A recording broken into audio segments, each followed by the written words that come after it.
कर्क राशि के लिए कैसा होगा नवंबर सन 2024 का ये महीना। आपके अपने राशि के स्वामी बनते हैं चंद्रमा। चंद्रमा मनसो जातः चक्षो सूर्यो अजायता कहा गया है शास्त्रों में, अर्थात चंद्रमा मन का स्वामी है और यही मन का स्वामी आपके अपने राशि का अधिपति बनता है। देखा जाए तो यह जल तत्व की राशि है और इसी कारण से आपके अंदर सबसे ज़्यादा भावुकता और उदारता पाया जाता है। इस महीने के प्रारंभ से लेकर के पूरे अंत तक की बातों को हम समझेंगे, सभी बारीकियों को समझेंगे। कौन सी वो तारीख है जिन तारीखों में आपको सतर्क रहने की आवश्यकता रहेगी, कौन सी वो तारीख है जो तारीख आपके लिए बेहद अनुकूल साबित होगी। इस बारीकियों को जानते हुए हम उपाय सहित इस विश्लेषण पर आगे बढ़ते हैं। इस महीने के शुरुआत पे ही मंगल आपके अपने राशि पर ही विद्यमान होंगे। चूंकि यह मंगल दशमेश है, दसम भाव के अधिपति होकर के लग्न पर स्थित है और साथ ही साथ ये पंचमेश भी बनते हैं, इसलिए ये त्रिकोण और साथ ही साथ ये केंद्र के मालिक होकर के लगन पर बैठना एक विशेष जागृति को जन्म देता है। मंगल को हम उत्साह मानते हैं। ये महीना आपका भरपूर उत्साह से भरपूर होगा। कोई कैरियर से जुड़ा हुआ डिसीजन महत्वपूर्ण आ सकता है। इस समय पर आपके स्वयं के डिसीजन में एक नई जागृति रहेगी, परंतु हाँ, मंगल यहाँ पर नीच राशि पर उपस्थित है तो हमें ध्यान भी देना होगा अपने स्वास्थ्य पर। हम ऐसा मानिएगा कि मुझे बहुत ज़्यादा तबीयत खराब है, उसके बाद भी मैं अपने कार्य क्षेत्र से विमुख नहीं हो पा रहा हूँ, अपने कार्य क्षेत्र पर उमंग के सहित काम कर रहा हूँ, यही मंगल की एक प्राथमिकता होगी इस पूरे महीना आपके अपने लिए, कर्क राशि के लिए। दूसरा होता है एक परिवर्तन आता है ठीक 6 तारीख को। 6 तारीख को होगा क्या, शुक्राचार्य जी महाराज जो ठीक चल रहे हैं पंचम भाव पर, इनका गोचर हो जाएगा छठे घर पर। अब ये स्थान नौकरी का स्थान है। शुक्र को प्रेम कहा गया है। आपके अपने कर्मों से प्रेम इस समय पर बढ़ेगा। इस समय पर कोई नौकरी से जुड़े हुए कोई धन की प्राप्ति हो सकती है। नौकरी से जुड़े हुए कोई नए डिसीजन सामने आ सकते हैं। छठा भाव आपके शत्रुओं का होता है। चूंकि शुक्र यहाँ पर आ रहे हैं तो शत्रुओं से मुक्ति दिलाने के लिए भी ये शुक्र आपके संग संग चलने वाले एक ग्रह बनेंगे। ध्यान दीजिएगा, अगला डेट आता है 15 नवंबर को। 15 नवंबर को शनि की अढ़ैया से आप अभी पीड़ित भी हैं और शनि देव अब मार्गी अवस्था पर आ जाएंगे। अष्टम भाव पर शनि का यह अंतिम समय होगा जहां पर ये अष्टम भाव पर प्रभावी होंगे और 15 तारीख को ये मार्गी होकर के ठीक 29 मार्च 25 तक के ये अष्टम भाव पर ही रहेंगे। अर्थात ये समय होगा एक बड़े परिवर्तन का समय निकाल करके देगा।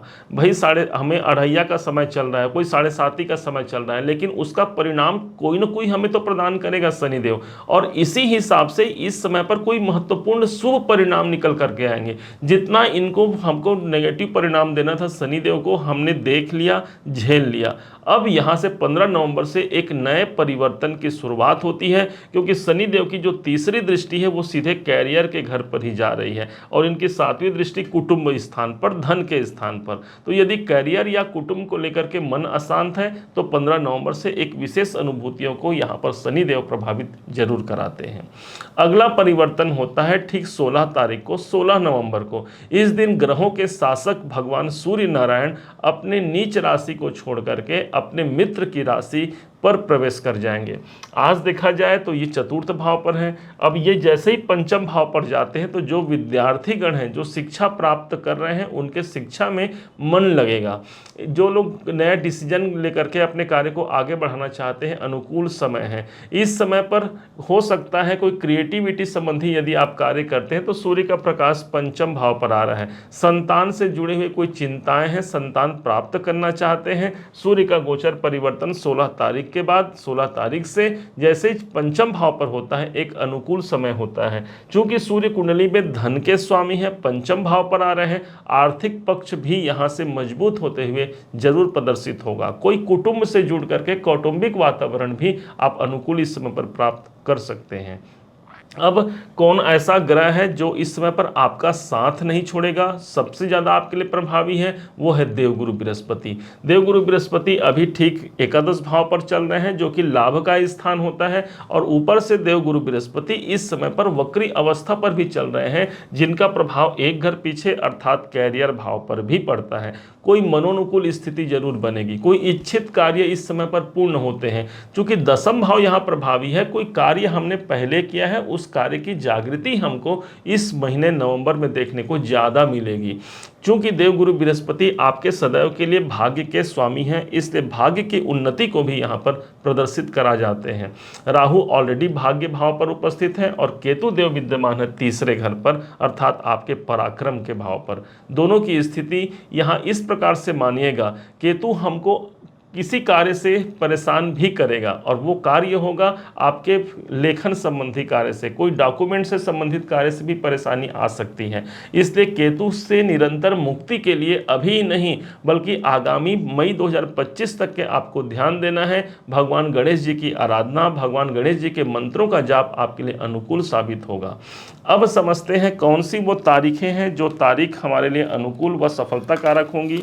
शुभ तारीखों में कर्क राशि के लिए जो तारीखें हैं वो है 16 तारीख, 16 नवंबर, 17, 21, 22, 25 और 26 तारीख। इन तारीखों में कोई आवश्यक कार्य किया जा सकता है, ये तारीख आपका समर्थन करेगा। उसके विरुद्ध जो तारीखें होंगी वो तारीखें हैं 1 नवंबर, 2, 10, 11, 18, 19, 28 और 29 तारीख। इन तारीखों में हमें सतर्क रहने की आवश्यकता भी रहेगी। यदि कुछ आवश्यक कार्य इन तारीखों में करना पड़ भी जाए तो अपने गुरुवर का आशीर्वाद लेकर के, अपने इष्ट देव का सुमिरन करके आप उस कार्य को संपन्न करा सकते हैं। अब क्या उपाय किया जाए इस नवंबर के महीने को सर्वश्रेष्ठ महीना साबित करने के लिए? ध्यान दीजिएगा, आपके अपने राशि पर ही मंगल देव नीच के पड़े हैं, इसलिए इस मंगल की एनर्जी को सदैव अनुकूल रखने के लिए हनुमान जी महाराज की आराधना कीजिएगा। हनुमान चालीसा, सुंदरकांड का पाठ यदि आप पहले से कर रहे हैं तो इसका नेगेटिव प्रभाव नहीं पड़ेगा, और बल्कि इस समय पर लाल सिंदूर का अर्पण हनुमान जी महाराज को जरूर कीजिएगा। माना जाता है हनुमान को खुश करना आसान होता है, सिंदूर चढ़ाने से सब काम होता है।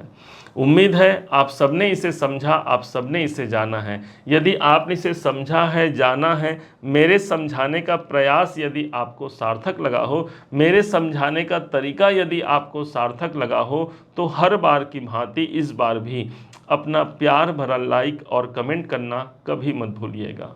और हाँ, यदि अभी तक आपने इस चैनल को सब्सक्राइब नहीं किया है, सब्सक्राइब जरूर कीजिएगा। पुनः एक बार फिर आप सभी का दिवस बहुत मंगलमय हो, इन्हीं शुभकामनाओं के साथ।